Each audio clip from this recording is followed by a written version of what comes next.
En kjapp en før videoen begynner. Siden jeg begynte igjen, så har jeg gått fra 116 abonnenter til 133. Det setter jeg ufattelig stor pris på, og det viser at kanskje jeg er på rett spor av noe. Jeg er på rett vei. Jeg håper lærekurven min fortsetter å gå oppover fremover. Jeg er fortsatt amatør, både på foto og video. Men jeg synes at det her er ufattelig gøy. Det andre, den julevideoen som jeg lagde, mer sånn ambient, chill, positiv vibe skulle det være. Den ble ganske suksess i mine øyne. Det nærmer seg 800 views. Jeg har jo hatt høye views på trening og sånt før, men denne her er jo litt annerledes, og meningen bak den var å gi en positiv vibe, en god stemning, og vise et alternativ til det som andre ser på som en normal jul og julaften. Ikke noe negativitet på noe som helst måte, og ikke noe, jeg vil ikke at folk skal sitte i enden og synes synd på de som sitter i en sånn situasjon. Selvfølgelig noen har det veldig tøft, men noen har på en måte lært seg å leve med det, og synes at det er helt greit. Jeg velger på en måte, sånn som i denne videoen her, å gjøre det noe positivt, og jeg håper dere likte både stemningen, videoen og hopp og sprett og det som jeg gjorde i videoen. Jeg hadde det i hvert fall veldig gøy.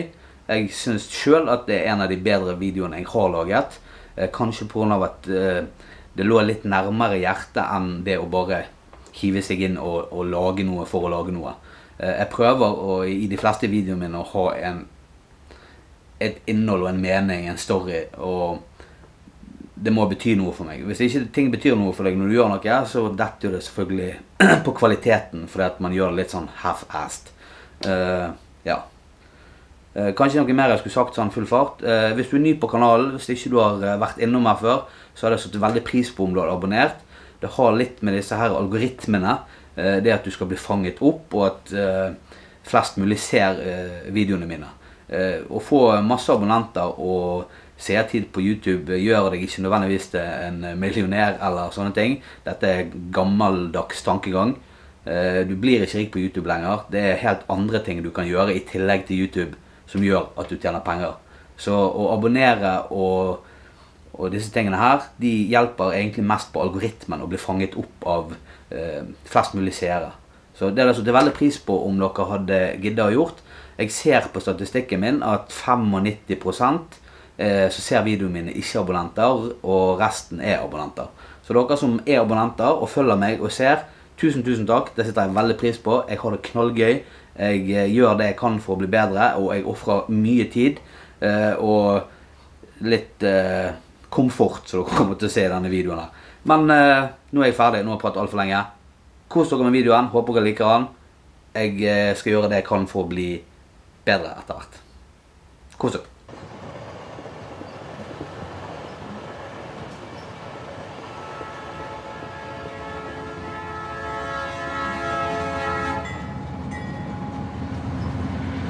Tenkte ingenting er bedre enn å ta en dagstur til Voss, eller kanskje en overnatting, jeg får se.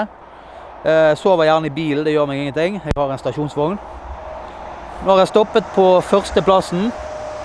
Jeg så denne øyen der ute. Tenkte jeg skulle prøve å ta et bilde ut av det. Long exposure, altså lang lukketid på kamera. Og få litt sånn litt vanskelig å få til kremete sjø nå, siden det er litt is på her. Så, men jeg skal prøve likevel og se hvordan bildet blir. Igjen, denne bildereisen min, det er lære og feile akkurat for øyeblikket, så jeg har det gøy, koser meg, reise rundt, være i minus 10-15 grader, knall i padden. Og prøve å finne ut av dette da, men der kommer toget, jeg må prøve å ta et bilde for kjapt, så kommer jeg tilbake. Da fikk jeg tatt et bilde, eller 100. Igjen når du tar bilder og sånt, så er det kanskje 1 av 10 som blir bra, så når du er ute og tar bilder, så er det bare å knipse i vei. Og når du kommer i postredigering, så plukker du ut de som er bra, og så de som er dårlige, de bosser du. Eller sånn som du gjør når du blir litt fotogal, du samler egentlig på det, for det kan hende du finner ut at du kan bruke det til noe en gang i tiden. Nå har jeg en kit-lens, jeg har ikke andre typer lenser da. Jeg prøvde med ND-filteret nå i begynnelsen, jeg tok noen bilder her. Tok bilder av den øyen der ute og isen. Men jeg fikk ikke innstillingene til, så det kan hende at jeg er nødt til å... Jeg har nødt til å finne ut av det. Men jeg har 2 filter på linsen min. Det kan hende den ene linsen gjorde at det ble tull og tøys med ND-filter, altså solbriller på linsen. Det er egentlig bare noe jeg skulle teste i dag da, så. Men nå mumler jeg, tar litt mer bilder, og så tror jeg stikker litt lenger opp mot Voss. Jeg er ikke så jækla langt vekk fra Voss sentrum nå. Det er så i landet. Så prates vi etterpå.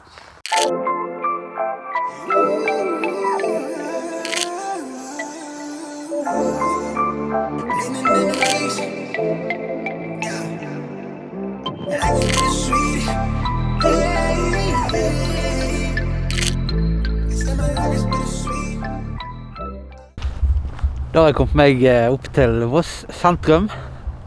Tenkte jeg skulle ta noen bilder her. Mange år siden jeg har vært der. Gyselig kaldt. Så denne tynne greien her, den hjelper ikke mye, men det hjelper litt. Så her er altså Voss. I hvert fall litt av Voss.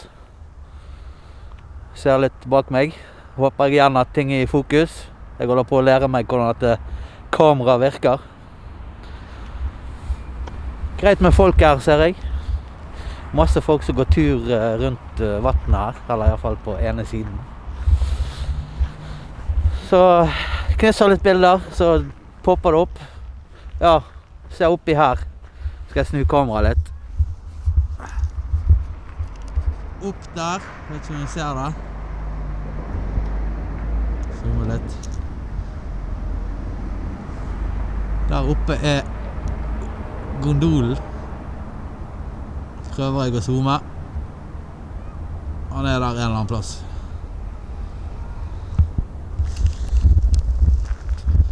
Og her er i hvert fall Voss. Dette er en minnestein om de som var med og kjempet for fedreland og fridom i 1807 til 1814. Det er den steinen.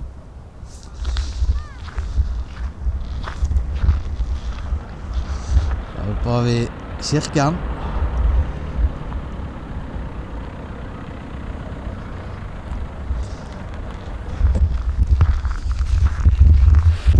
Ja, men da tar jeg noen bilder og ser om jeg kommer i den kreative modusen. Så, og så kaldt, jeg klarer ikke å tenke engang. Men holder meg våken nå, det er positivt. Så plutselig så popper det opp noen bilder.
Da har jeg kommet meg litt ut av sentrum. Jeg snakket med en lokal vossing om han visste om en plass der det var gjerne en bro og litt elv. Lav vannføring sa han, men det var en elv. Kjør gjennom sentrum, høyre og følg veien, så dukker det opp noe. Og det dukket opp dette her.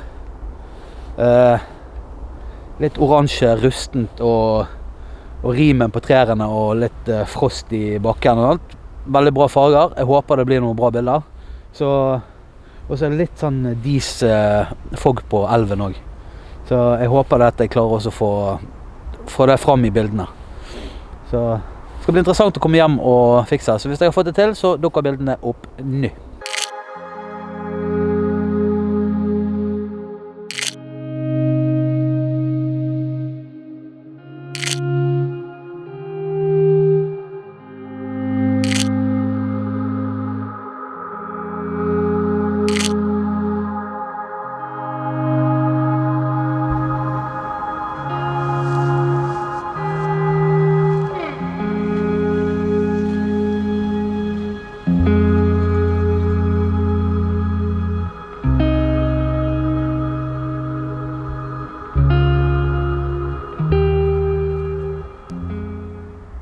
Nå det offring på høyt plan her. Nå kjenner jeg ikke fingrene mine.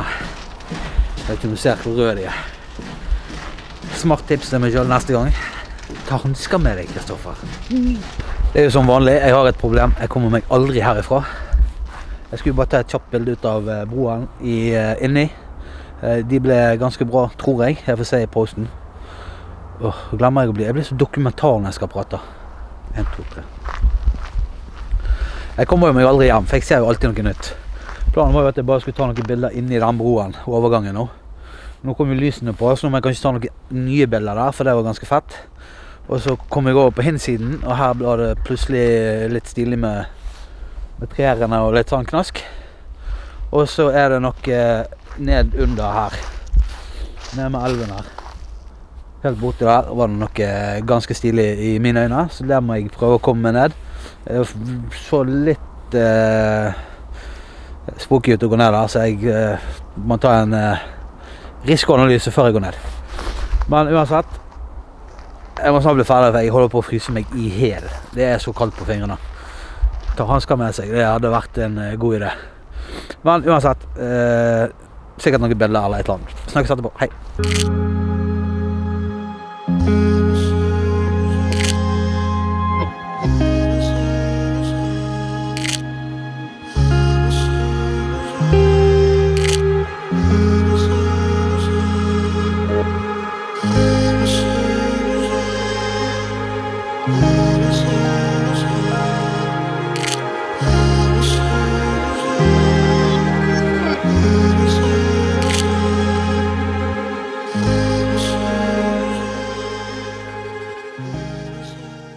Så dette her er gøy. Bare hive seg i bilen.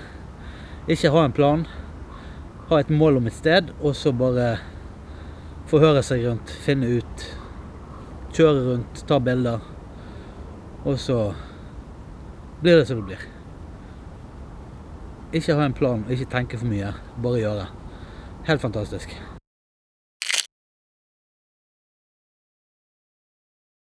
Nå gir jeg meg beint, for nå skjelver hele kroppen min. Det minus 12 grader så jeg nå. Jeg har polstret meg godt, så jeg har ikke vært uvettig, men mange timer ute, det gjør at du begynner å fryse. Så hansker i hvert fall neste gang, det hjelper, for nå jeg kjenner faen ikke fingrene mine. Så nå det klokken 4, det 2,5 timer til jeg hjemme i sofaen, eller på PC-en, for jeg begynner vel å redigere når jeg kommer hjem. Det har vært greit, det har vært kaldt. Jeg har ikke visst hvor jeg skulle gå hen, eller hvor jeg skulle kjøre. Jeg har tatt et par steder i dag. Bildene popper nå opp, eller kanskje de har poppet opp. Jeg vet ikke, jeg får se når jeg redigerer. Det sier jeg hver gang. Ja. Jeg vet ikke hva jeg skal si. Jeg skald, jeg må få varmen i bilen, og jeg må komme meg hjem.